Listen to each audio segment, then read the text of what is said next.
cutubkiisa saddexaad sound waves mawjadaha codadka. Lesson 2 casharka labaad reflection of sound and echo soo noqodka jabaqda iyo jabaqnaq. Reflection of sound and echo. Definition: the reflection of sound wave is called echo. Haddaba soo noqodka jabaqda hirka waxaynu ku magacaabeynaa jabaqnaq. Uses of echo. Isticmaalaadka ama waxyaabaha loo adeegsado echoha ama jabaqnaqda. Determination of the depth of ocean sea. Xadididda gunta badweynta ama badda. Waxaa la dirayaa jabaqa la dirayaa waxaana la sugayaa timeka jabaqda ay soo laabanaydo. Haddaba formula noo imaan doona ayaa lagu xisaabi doonaa. Kaas marka wuxuu ka mid yahay waxyaabaha loo adeegsado jabaqnaqda in lagu xadido amba lagu sheego fogaanta oogada sare surface separationka biyaha iyo hawada qaybinaya iyo gunta ugu hooseyda ee biyaha ay leeyihiin si fogaantooda loo ogaado. waxaa loo adeegsanayaa jabaqnaq ayaa la adeegsanaya. Echoes guide insect eating bats and protect them to avoid colliding with objects or with one another. Jabaqnaqda waxa ay hagtaa fiidmeerta cayayaanka cunta. waxa ay kale ay ka difaacdaa in ay qaarkood qaarka kale ay ishertiyaan. Jaantuskani waxa uu tilmaamaya marka bat uses sound echoes to find its way about and to catch prey.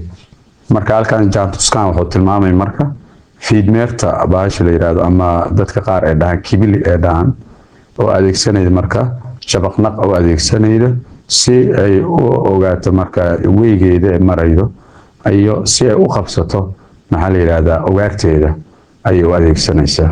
Dolphins communicate with each other. kalluunka nooca dolphinska la yiraahdo waxa uu dhexdiisa iskula xiriiraa jabaqnaqda ayay iskula xiriiraa. Activity search. We will find out other uses of echo that are not mentioned above. waxaynu raadi doonaa waxyaabo kale oo echoska loo adeegsado si kaasoo horaan kor aan lagu soo xusin. Conditions for formation of echoes. shuruudaha looga baahan yahay samaysanka jabaqnaqda. Number 1. The minimum distance between the source of sound and the reflecting bodies should be 17 meters. fogaanta ugu yar ee u dhaxeeya isha codka soo saarayda iyo shayga codka celinaya waa inay ahaato 17 mitir. The wavelength of sound should be less than the height of reflecting body. Hirbaaca jabaqda waa in ay ka gaaban tahay jooga walaxda jabaqda soo celinayda. Number 3. The intensity of sound should be sufficient so that it can be heard after reflection. awoodda jabaqda waa inay tahay mid ku filan in dib loo maqlo marka ay soo laabato. The distance traveled by the sound to create an echo is 2 times the distance between the source and the obstacle. fogaanta uu jarayo codka kaasoo jabaqnaqda abuuraya waxa uu la mid yahay labalaabka fogaanta u dhaxaydo isha codka soo saaraydo iyo shayga caqabada noqday ee codka soo celinaya. So the distance traveled by sound is too deep. sidaa daraadeed fogaanta jabaqda ee jaraydo waa labalaabka fogaanta u dhaxaydo reflecting body and the source of sound. 2D 2 times d distancega oo labalaaban waxa uu la mid yahay velocity oo lagu dhufto time. Thus d waxaanu oranaynaa waxa ay la mid tahay d waxa ay la mid tahay v oo lagu dhuftay t oo loo qaybiyo 2. fogaanta u dhaxaydo reflecting body-ga ama shayga codka soo celinaya iyo tis iyo codka meesha oo ka soo baxay waxa fogaanta u dhaxayda waxa lagu helayaa velocity-ga iyo time-ka speed-ka sound-ga oo lagu dhufto time-ka loo qaybiyo 2 haddaba marka d waxay u taagan tahay distance-gan waxa uu tilmaamay marka distance fogaanta u dhaxayda shayga codka soo celinaya iyo source-ga v waxay u taagan tahay iyadana waxay u taagan tahay speed of sound halka t ay u taagan tahay time-ka ay ku qaadatay in codka uu soo laabto haddaba d-da waxaynu ku cabiri doonaa unitkiisu waa meter speed-kuna waa meter per second halka time-ka aynu ku cabirayno second note hard solid surfaces are the best for reflecting waves oogooyinka adkaha ee qallafsan waa kuwa ugu fiican ee soo celinaya jabaqda hirarka jabaqda soo celinaya example 1 tusaalaha koobaad an echo is heard after 5 seconds at 25 degrees centigrade jabaqnaq ayaa la maqlay 5 mirir kadib heerkulka hawaduna uu yahay 25 degree find the distance between the source of the sound and reflecting surface waxaa heshaa fogaanta u dhaxayda isha codka soo saarayda iyo oogada codka soo celinaya solution xallin haddaba su-aashan si aan u xallino waxaynu adeegsanaynaa kow d ayaa noola diray distancega waxaynu ku helaynaa sidaa hore usoo sheegnay v times t divide by 2 velocity-ga ma hayno laakiin waxaynu haynaa wax velocity-ga lagu raadi karo velocity waxaa lagu helayaa 330 meter per second oo lagu daray 0.6 meter per second per 1 degree centigrade oo lagu dhuftay heerkulka hawada ee marayo oo ah 25 degree haddaba marka heerkulka 25 degree marayo aynu ku dhufano eber dhibic 6 aynu ku dhufano waxaynu soo bixi doono 15 330 waxaa ku dartaa 15 marka la isu geeyo waxaa soo baxaya 345 meter per second okay haddaba v-daas ayaan adeegsanaynaa halkaas aan ku soo saarnay waxaynu dhahaynaa marka d waxay la mid tahay v oo ah 345 meter per second oo lagu dhuftay time oo ah 5 second haddaba second cancel second divide by all 2 haddaba ardayahay jawaabtan ayaa noo soo baxday 862.5 meter example-ka ku xiga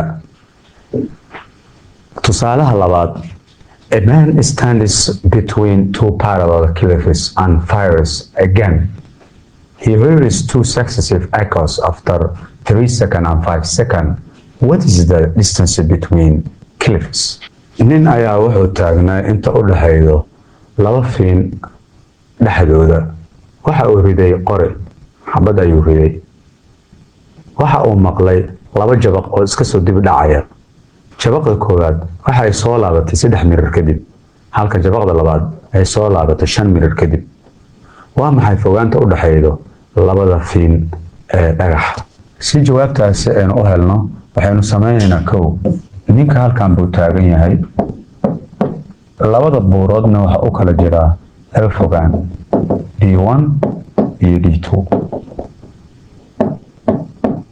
waxaynu dhahaynaa marka time-ka koowaad waxa ay ku qaadatay in uu maqlo after 3 seconds time-ka labaadna waxa ay ku qaadatay inuu maqlo after 5 seconds waxaynu dhahaynaa marka distance-ga labada distance wadartooda waxaynu dhahaynaa waa fogaanta labada buur ama labada dhagax fiintooda fogaanta u dhaxaydo waxaynu dhahaynaa marka d waxa ay la mid tahay d1 oo loo geeyey d2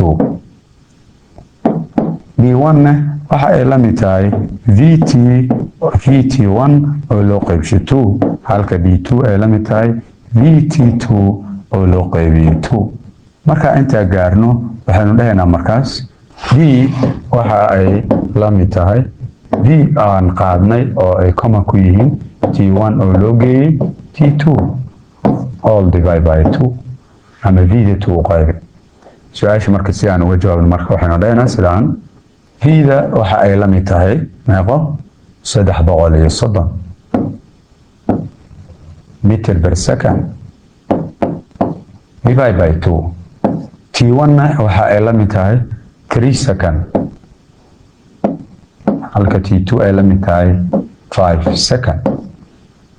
labada time markaan isku daran 332 u qaybi 165 meter per second. 3 second plus 5 second waxaa noo soo baxay 8 second. 165 ku dhufo 8 second maxaa soo dhan.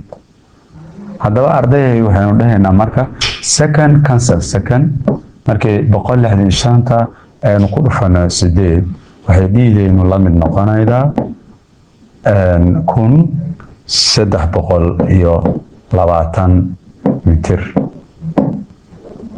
haddaba waxaynu dhahaynaa marka labada buurood fogaanta u dhaxaydo ama labada dhagax fiin fogaanta u dhaxaydo waa 1320 mitir. Practice.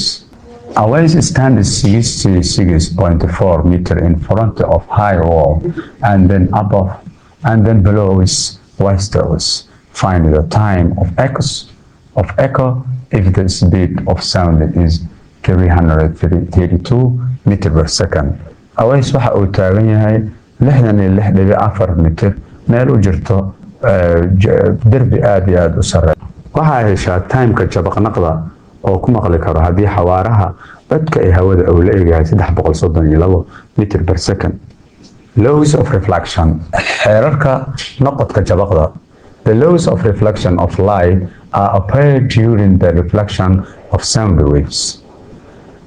xeerarka noqodka ee ilayska waxa ay waa kuwo la waafaqayo inta lagu guda jiro reflectionka jabaqda. We can write down the laws of reflection of sound or as follows. waxaynu u qori karnaa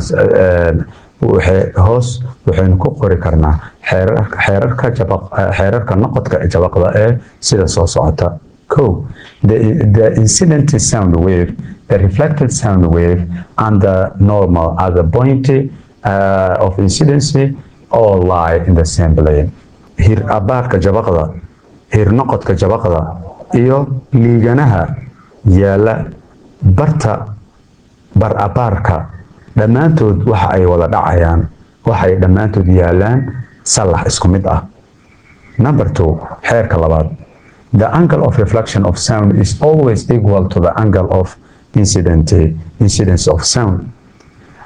xagal noqodka ee jabaqda hirka jabaqda had iyo jeer aale wuxuu la mid yahay xagal abaarka jabaqda.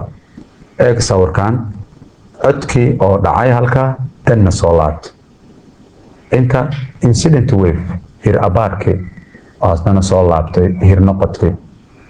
haddaba hir abaarka xagash oo la sameynay liiganaha normalka iyo hir noqodka xagash oo la sameynay normalka waa laba xagal oo isla eg. Applications of reflection of sound. There are many applications of the reflection of sound such as waxaa jiro applications fara badan ee loo adeegsado marka reflection of soundiga sida hearing aid caawinta maqlida.